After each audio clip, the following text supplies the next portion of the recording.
Hello student. तो आज मैं धनंजय सर साइंस क्लासेस में आपको क्लास 9 फिजिक्स का चैप्टर 1 मोशन से रिलेटेड टॉपिक को डील करने जा रहा हूँ। तो सबसे पहले मैं आपको फिजिक्स के मोशन चैप्टर से पहले मैं आपको बताने देना चाहता हूँ कि साइंस किसे कहते हैं और साइंस का फुल फॉर्म क्या होता है। तो सबसे पहले आते हैं साइंस का स्पेलिंग SCIENCE साइंस होता है। तो S स्टैंड फॉर सिस्टमेटिक, जिसको हम लोग बोलते हैं व्यवस्थित। C for comprehensive, that means व्यापक। I for investigation, that means जांच पड़ताल। E for exploration, that means अन्वेषण खोज। N for nature, that means prakriti. C for causate, that means karan. And E for effect, that means प्रभाव। That means ये जो है 1 2 3 4 5 6 7, ये साइंस जो है वो 7 लेटर से मिलकर बना हुआ और 7 लेटर का डिफरेंट डिफरेंट क्या है तो मीनिंग है।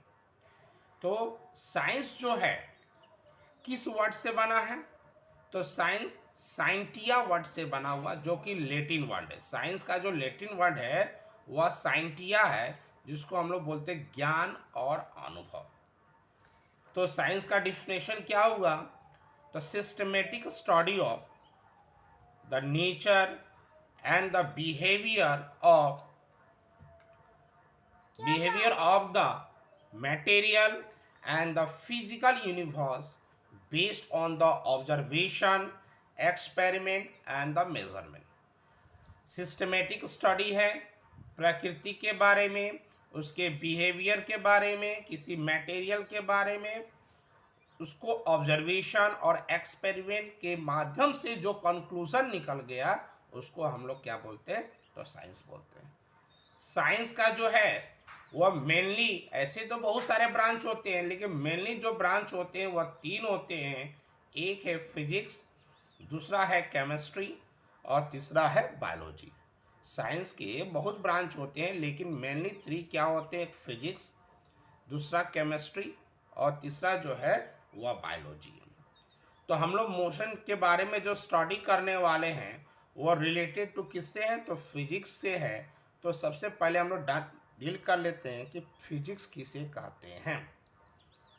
फिजिक्स क्या है, it is the branch of science. अभी हमने बताया कि साइंस के बारे में साइंस का 3 ब्रांच होता है, एक फिजिक्स होता है, एक केमिस्ट्री होता है, एक बायोलॉजी होता है। तो फिजिक्स क्या है तो साइंस का वह ब्रांच है जिसमें हम लोग स्टडी करते हैं किसके बारे में तो नेचुरल फेनोमिनन के बारे में। It is the branch of science in which we study about the natural phenomenon. Physics में ही ब्रांच आता है मैकेनिक्स। तो मैकेनिक्स क्या है, it is the branch of physics in which we study about the rest और motion of the object. Physics का वह ब्रांच, फिजिक्स में हम बहुत कुछ स्टडी करते हैं, तो फिजिक्स का वह ब्रांच जिसमें हम किसी भी ऑब्जेक्ट के उसके रेस्ट और मोशन के बारे में डिस्कस करते हैं उसको हम लोग क्या बोलते हैं मैकेनिक्स। मैकेनिक्स जो होते हैं वह 2 ग्रुप में डिवाइड होते हैं, एक होता है स्टैटिक्स और दूसरा होता है डायनेमिक्स। मैकेनिक्स जो होता है, अभी हमने पढ़ा मैकेनिक्स के बारे में, रेस्ट या मोशन के बारे में डिस्कस करते हैं। तो मैकेनिक्स को 2 ब्रांच में डिवाइड किया गया है, एक है स्टैटिक्स और दूसरा क्या है डायनेमिक। स्टैटिक्स किसे कहते हैं तो स्टैटिक्स किसका ब्रांच हो गया तो मैकेनिक्स का। तो branch of mechanics which deals with the study of object in rest, जिसमें हम किसी के ऑब्जेक्ट के रेस्ट पोजीशन के बारे में स्टडी करते हैं। जिस ब्रांच में हम ऑब्जेक्ट के रेस्ट पोजीशन के बारे में डिस्कस करते हैं उस ब्रांच ऑफ मैकेनिक्स को क्या बोलते हैं स्टैटिक्स बोलते हैं।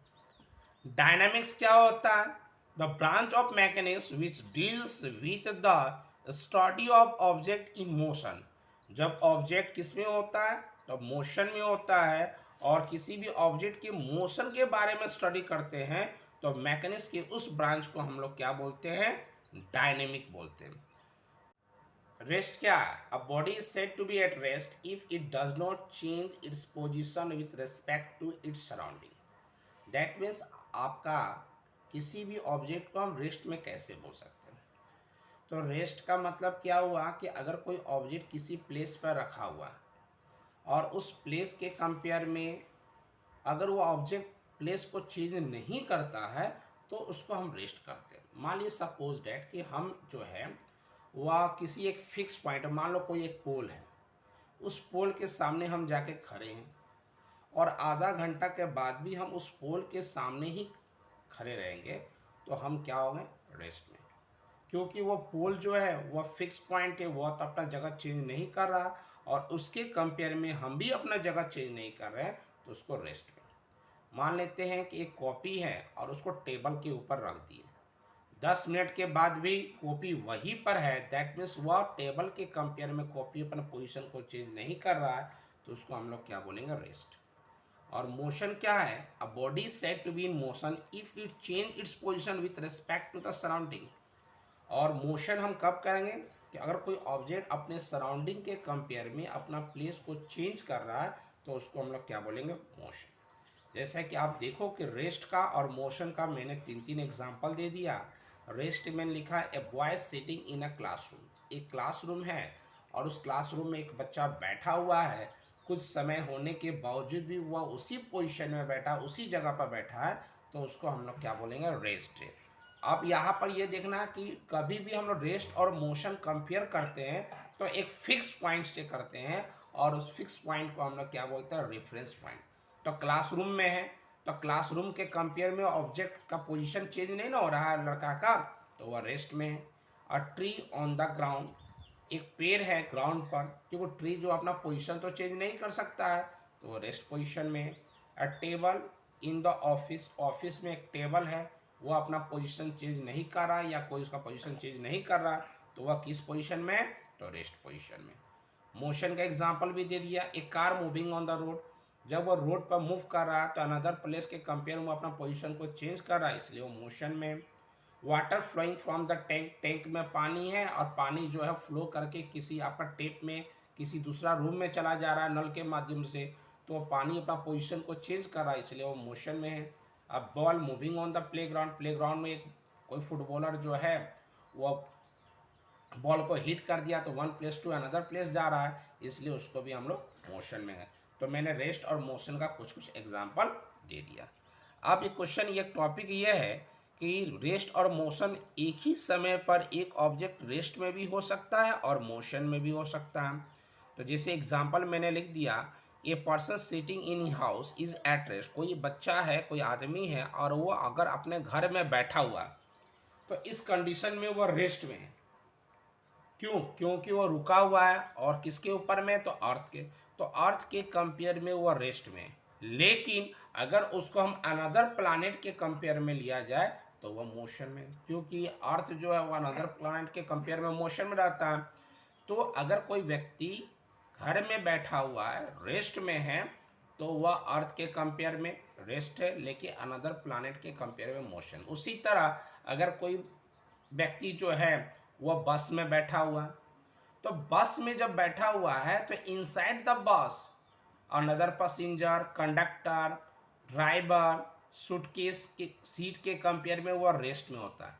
लेकिन आउटसाइड द सराउंडिंग जब वो देखेगा पेड़ को, जब देखेगा घर को, तो पेड़ और घर तो स्टेशनरी होता है, वो तो रुकता नहीं, वो तो चेंज नहीं होता प्लेस, वो रुका हुआ रहता है।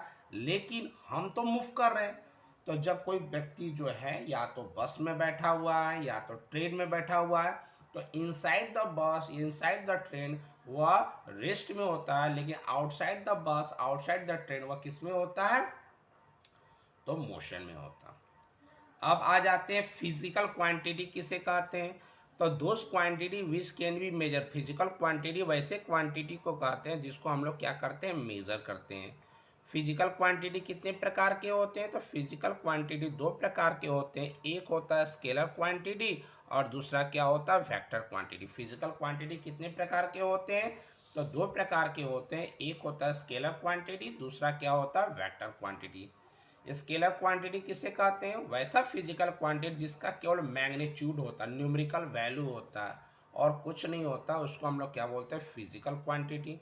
एग्जाम स्केलर क्वांटिटी बोलते हैं एग्जाम्पल में लेंथ है, डिस्टेंस है, स्पीड है, एक्सेट्रा।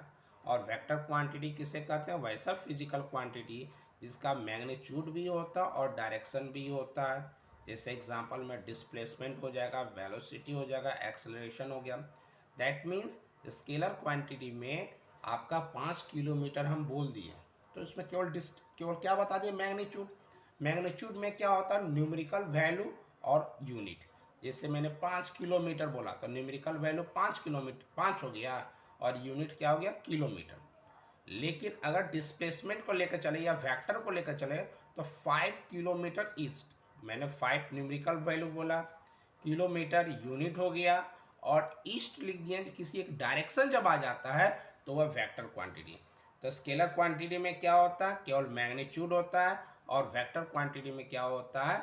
मैग्नीट्यूड और डायरेक्शन दोनों होता है। नेक्स्ट जो है वो नेक्स्ट पार्ट बताएंगे। आज के लिए इतना।